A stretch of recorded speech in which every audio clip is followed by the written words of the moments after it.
Jade focuses on locally administered polymer technologies. We can use them either on a standalone basis or to deliver a wide range of drugs in a sustained release manner to either the front or the back of the eye.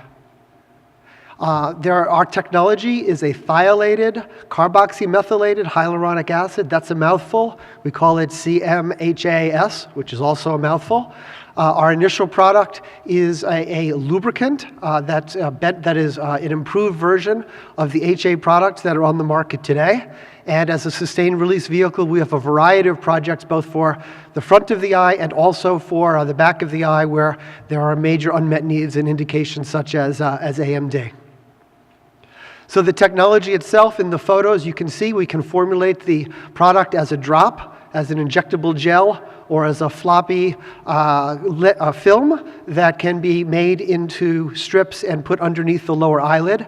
The formulation can be tuned to match the desired drug release profile.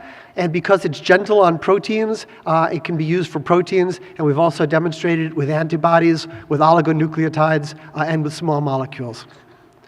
This is a spectrum of products that we have. I'll tell you a little bit about the dry eye lubricant, but we also have a liquid gel formulation for corneal wound repair.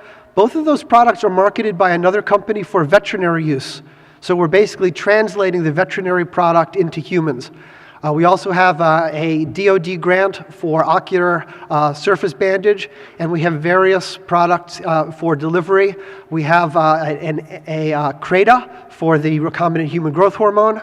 We have a phase 2 SBIR for antibiotics. We're working with anti-angiogenics, and we have data on, and those are all with the film products.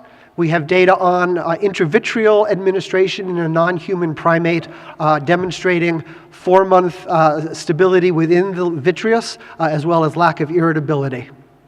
On the dry eye side, as most of you know, HA is a standard of care outside the US. This is basically a better HA with longer retention times. Why is that? In this graph, we have viscosity on the y-axis.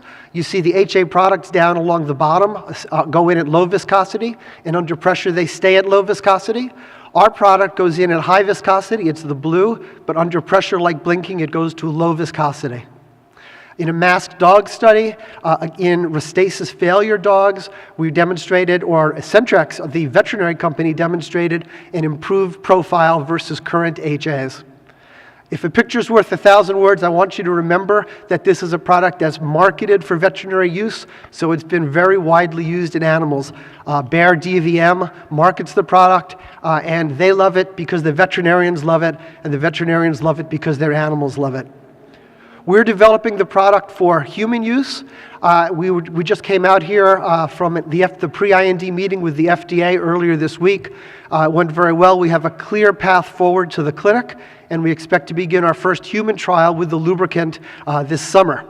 In the UK, in the CE, it's going to be a CE mark in Europe because it will be regulated as a device. The management team, Barbara Warosco and Mary Jane Raffi, come from Pfizer. They have both large company and small company ophthalmic expertise, and I come from the venture capital side. What makes us special? I talked about the technology. We have alliances for various aspects of our development. I mentioned the grant support, which is helpful and also validating the near-to-market product. And then on the management team itself, I would just mention we were very pleased that recently the CEO of Moran, Randy Olson, joined our board of directors. So looking forward, why are we here?